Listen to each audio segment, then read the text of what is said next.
Tech ലോകത്തെ ഏറ്റവും ഡിമാൻഡുള്ള രണ്ട് വാക്കുകളാണ് ഡേറ്റ സയൻസും ഡേറ്റ അനാലിറ്റിക്സും. പക്ഷെ പലർക്കും ഇത് രണ്ടും തമ്മിലുള്ള വ്യത്യാസം എന്താണെന്നോ ഏത് കരിയർ ചൂസ് ചെയ്യണം എന്നുള്ളതോ ഇപ്പോഴും ഒരുപാട് കൺഫ്യൂഷൻസ് ഉള്ള ഒരു ഏരിയ ആണത്.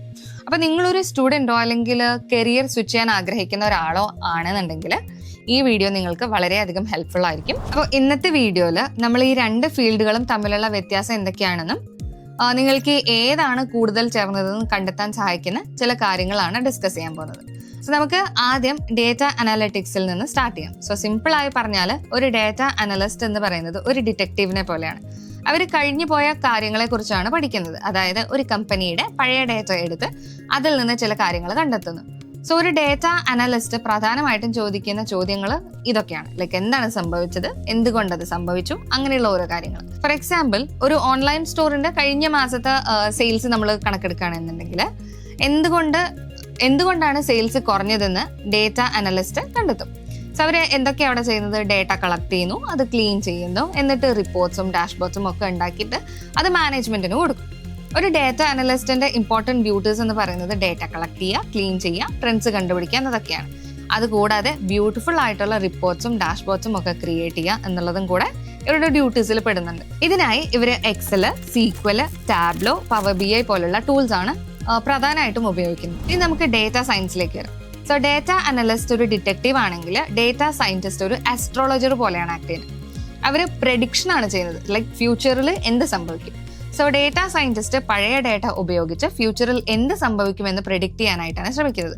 അവർ ചോദിക്കുന്ന ചോദ്യം ഇതാണ്: ഇനി എന്താണ് സംഭവിക്കാൻ പോകുന്നത്, അത് എങ്ങനെ നമുക്ക് പ്രയോജനപ്പെടുത്താം. അതേ ഓൺലൈൻ സ്റ്റോറിന്റെ എക്സാമ്പിൾ തന്നെ എടുത്തു നോക്കിയാൽ അടുത്ത മാസം എത്ര സെയിൽസ് ഉണ്ടാവും എന്നുള്ളത് ഒരു ഡേറ്റ സയന്റിസ്റ്റ് പ്രവചിക്കും. അല്ലെങ്കിൽ ഒരു കസ്റ്റമർ അടുത്തതായി ഏത് പ്രോഡക്റ്റ് വാങ്ങാൻ സാധ്യതയുണ്ടെന്നുള്ളതും കണ്ടെത്തും. സോ നെറ്റ്ഫ്ലിക്സിൽ നിങ്ങൾക്ക് ഇഷ്ടമുള്ള സിനിമകൾ റെക്കമെൻഡ് ചെയ്യുന്നതും ആമസോൺ പ്രൊഡക്റ്റുകൾ നിങ്ങൾക്ക് സജസ്റ്റ് ചെയ്ത് തരുന്നതും ഡേറ്റ സയൻസിന്റെ ഒരു ആപ്ലിക്കേഷനാണ്. അപ്പോൾ ഒരു ഡേറ്റ സയന്റിസ്റ്റിന്റെ ഇമ്പോർട്ടൻ്റ് ആയിട്ടുള്ള ഡ്യൂട്ടീസിൽ ഡേറ്റ അനലിറ്റിക്സിലെ എല്ലാ ഡ്യൂട്ടീസും വരും.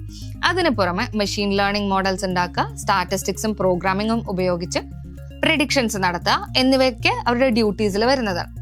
ഇതിനായിട്ട് അവർ ഉപയോഗിക്കുന്നത് python, R, machine learning, advanced statistics പോലെയുള്ള ടൂൾസ് ആണ്. ഇനി നമ്മുടെ വീഡിയോയിലെ അടുത്ത ഇമ്പോർട്ടൻറ്റ് പോർഷനാണ് which one is the best for you. ഒരു ഡിഗ്രിയെക്കാളും എഡ്യൂക്കേഷണൽ ക്വാളിഫിക്കേഷനെക്കാളും ഒക്കെ ഏറ്റവും ഇമ്പോർട്ടൻ്റ് ആയിട്ടുള്ള കാര്യം എന്ന് പറയുന്നത് നിങ്ങളുടെ താല്പര്യം തന്നെയാണ്. ഇത് എപ്പോഴും ഓർക്കേണ്ട ഒരു കാര്യമാണ്. ഒരുപാട് സാലറി കിട്ടുന്ന ജോലിയാണ് അല്ലെങ്കിൽ എല്ലാവരും ഇതിന്റെ പുറകെയാണ് പോകുന്നത് എന്ന് കരുതി മാത്രം ഈ ഒരു ഫീൽഡ് തിരഞ്ഞെടുക്കരുത്. ഡേറ്റ ഉപയോഗിച്ച് പ്രോബ്ലംസ് സോൾവ് ചെയ്യാൻ നിങ്ങൾക്ക് ശരിക്കും ഇഷ്ടമാണെങ്കിൽ നിങ്ങൾക്ക് ഏത് ഫീൽഡിലും സക്സസ്ഫുൾ ആവാൻ സാധിക്കും. നിങ്ങളുടെ ആ ഇഷ്ടമാണ് നിങ്ങളെ മുന്നോട്ട് കൊണ്ടുപോവുക. ഇനി ആർക്കൊക്കെ ഈ ഫീൽഡിലേക്ക് വരാം എന്നുള്ളത് നമുക്ക് നോക്കാം. സോ നിങ്ങൾക്ക് ബിസിനസ് പ്രോബ്ലംസ് സോൾവ് ചെയ്യാനും ഡേറ്റ യൂസ് ചെയ്ത് സ്റ്റോറീസ് കമ്മ്യൂണിക്കേറ്റ് ചെയ്യാനും ചാർട്ട്സും ഗ്രാഫ്സും ഒക്കെ ഉണ്ടാക്കാൻ ഇഷ്ടമാണെന്നുണ്ടെങ്കിൽ then data analytics is a great option. സാധാരണയായി നമ്മൾ BBA, MBA, BCom, statistics, economics അല്ലെങ്കിൽ ഇതുപോലെയുള്ള ഏതെങ്കിലും ഒരു ഡിഗ്രി അല്ലെങ്കിൽ എഞ്ചിനീയറിംഗ് ബിരുദമുള്ളവർക്കും ഈ ഒരു രംഗത്തേക്ക് എളുപ്പത്തിൽ വരാൻ പറ്റും. പക്ഷെ ഡിഗ്രിയേക്കാൾ ഇമ്പോർട്ടൻറ്റ് ഡേറ്റയെ ഹാൻഡിൽ ചെയ്യാനുള്ള നിങ്ങളുടെ കഴിവ് തന്നെയാണ്. സോ നിങ്ങൾ ഡേറ്റ സയൻസ് തിരഞ്ഞെടുക്കണം എന്നുണ്ടെങ്കിൽ, അല്ലെങ്കിൽ നിങ്ങളിപ്പോൾ ഡേറ്റ സയൻസിലേക്കാണ് പോകാൻ ആഗ്രഹിക്കുന്നതെങ്കിൽ നിങ്ങൾക്ക് മാത്സിലും സ്റ്റാറ്റിസ്റ്റിക്സിലും പ്രോഗ്രാമിങ്ങിലും നല്ല താല്പര്യമുണ്ട്. ആൻഡ് ഓൾസോ ഫ്യൂച്ചർ പ്രെഡിക്റ്റ് ചെയ്യാനുള്ള അല്ലെങ്കിൽ ഫ്യൂച്ചർ പ്രെഡിക്റ്റ് ചെയ്യുന്ന മോഡൽസ് ക്രിയേറ്റ് ചെയ്യാൻ എക്സൈറ്റഡ് ആണെങ്കിൽ നിങ്ങൾക്ക് ഡേറ്റ സയൻസ് തിരഞ്ഞെടുക്കാം. ഡേറ്റ സയൻസിന്റെ കാര്യത്തിൽ കുറച്ചും കൂടെ സ്ട്രോങ് ആയിട്ടുള്ള ഒരു ടെക്നിക്കൽ ബാക്ക്ഗ്രൗണ്ട് നമുക്കിവിടെ സാധാരണയായിട്ട് ആവശ്യമാണ്.